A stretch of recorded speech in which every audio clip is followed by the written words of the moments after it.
here's Brody Brazil. Well, the 2020 Oakland A's season has just come to a conclusion. The frustration, the realization, right now they're both very immediate and very fresh. And I always say this with playoff losses for whatever team that you're following. You should always allow yourself 1 week of recovery time for each round they played in with the postseason.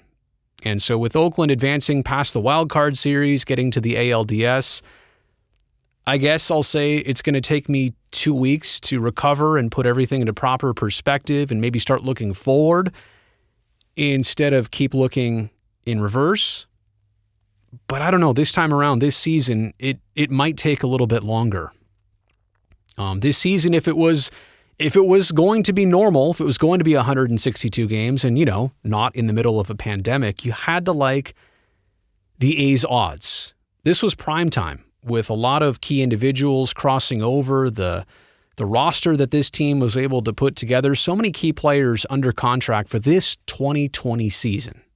And coming off back-to-back 97-win campaigns, you just really felt like it would be their year. Obviously, the world took a huge hit. I'll talk more about that in just a second. Baseball was lucky enough to even be played this season for the Oakland A's. And they won the division. They won the West for the first time since 2013. 36 wins in 60 games, overcoming a lot of different things, which I'll discuss in just a second. But they had a lot of the right pieces and players in place here in 2020. And this is kind of the gift and the curse of being a successful sports franchise like the A's. You can have a great regular season like they did, but ultimately you're only going to be judged by what your team can do and can accomplish in the postseason. And winning a round was great. Like I said, for the first time since 2006, they advanced in a playoff series, but there's a lot of higher aspirations for this team, and unfortunately, this just was not their year. Normally in a setting, in a situation like this, I would try and decipher where things went wrong in this ALDS against Houston, and I guess I can get into some of that later. I also realize what's going to be very important for me at some point is to have a hard look at the A's roster and try and figure out what they're even capable of retaining for 2021. There's a lot of players that are going to free agency, a lot of key players like Marcus Semien, for example, like Liam Hendriks, and so many others, Robbie Grossman, Tommy La Stella, who we'd all like to have back.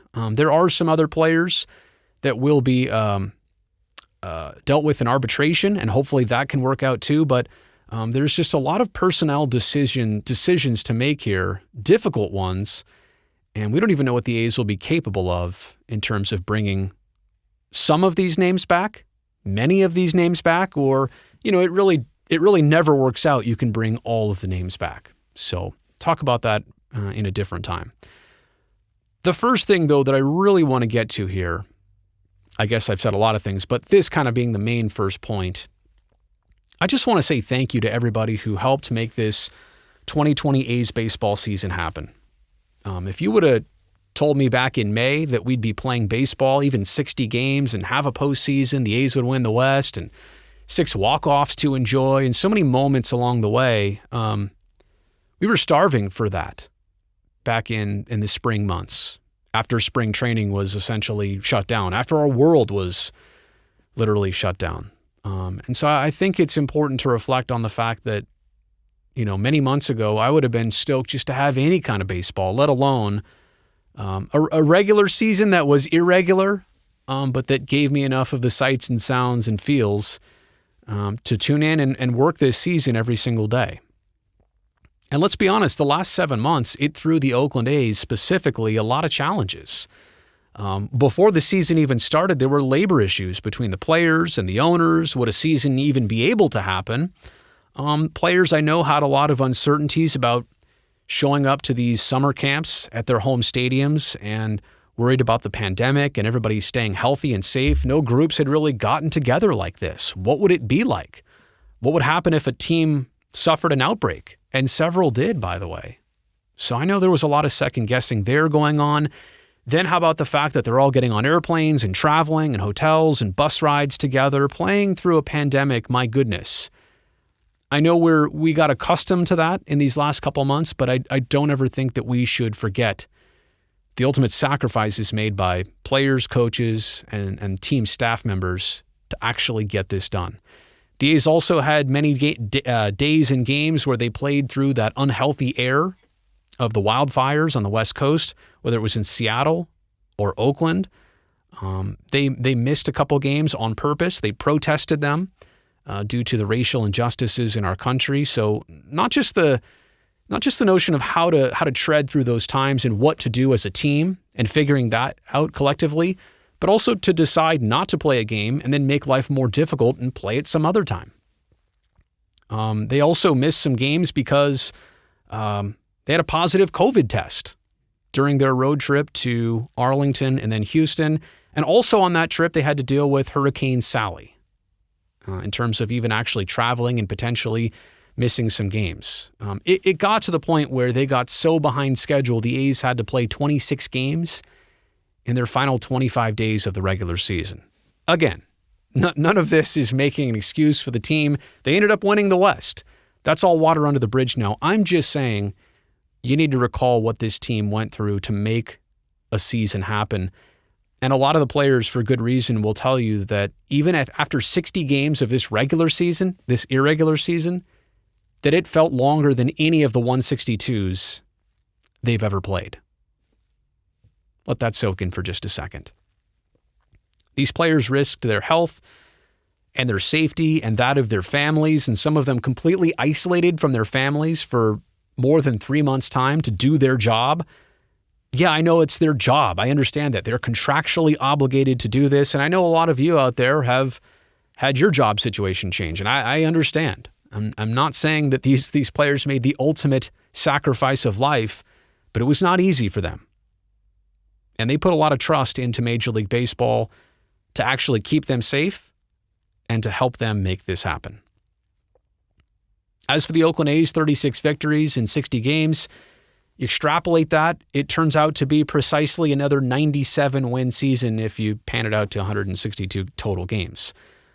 They should have advanced right to the ALDS. That's usually what happens when you win the West. But this year with 16 playoff teams, they went to the wild card round, dropped the first game, made it interesting, won the next two, and eliminated the Chicago White Sox.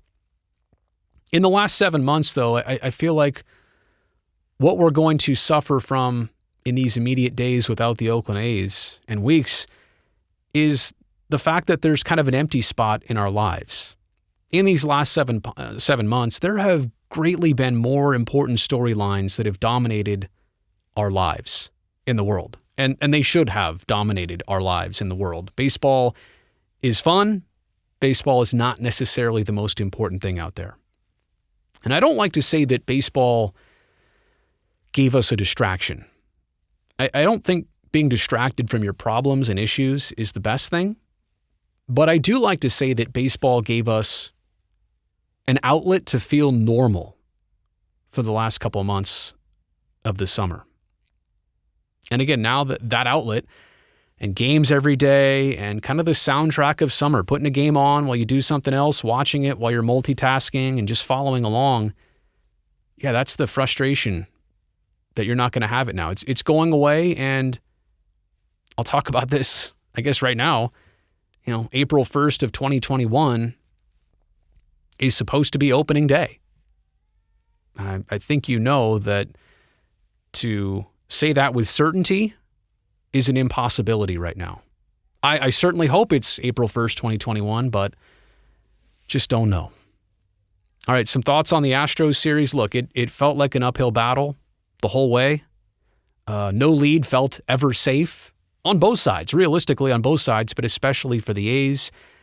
And all this scoring, 33 runs by the Astros, 22 runs for the Oakland A's, 55 runs in total in 4 games.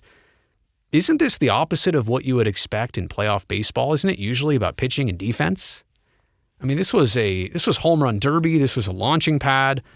You literally expected a baseball to leave Dodger Stadium every 5 minutes. And all 4 of these games were so similar in the first couple innings. The A's would always score first. In fact, they homered first to score all their first runs in 4 straight games. But the Bats just fell asleep in most of the other games, with the exception of yesterday's Game 3, where they came back and won, scored 5 unanswered runs to win it. But the big factor in these last 2 games, Houston had 5-run innings in Game 3 and in Game 4. And that's just really tough to overcome. Starting pitching-wise, nobody had a great performance. Most of the A's had pretty good performances, good enough performances. But only one starter of the 8 in total between these two teams. Only one starter got through 5 innings. 1 of 8 on both teams. Yeah, the A's hit plenty of homers. 3 in Game 1, 2 in Game 2, 5 yesterday in Game 3, and 2 more in today's Game 4.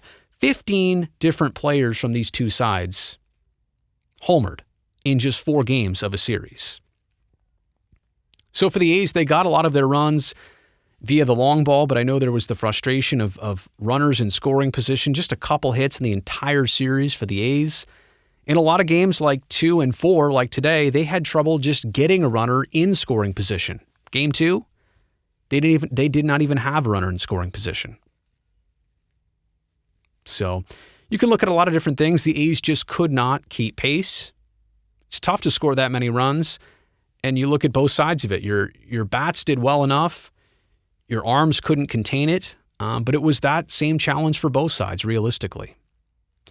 Individually, Chris Davis, it was great to see him rebound in the ALDS, have a couple homers. The wild card, I should say, too. Chad Pinder was huge down the stretch, filling in for Matt Chapman. He had a great postseason. I don't think any of that comes as a surprise to us. Ramon Laureano as this team's inspirational leader and their offensive leader with 2 homers in Game 4. I thought that was great.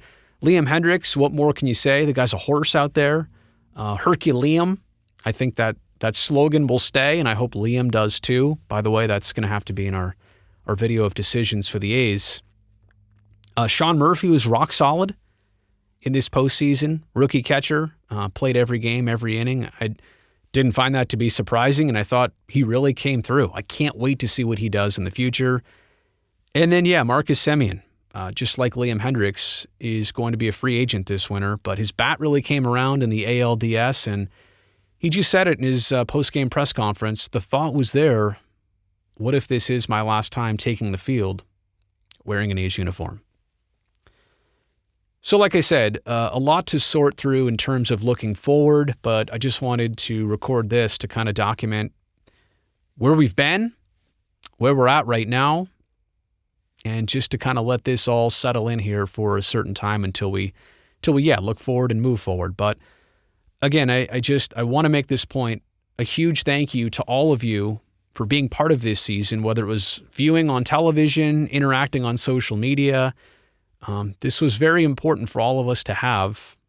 I wish it turned out differently, and I'm sorry it ended this way, but I'm also happy that we had this time together.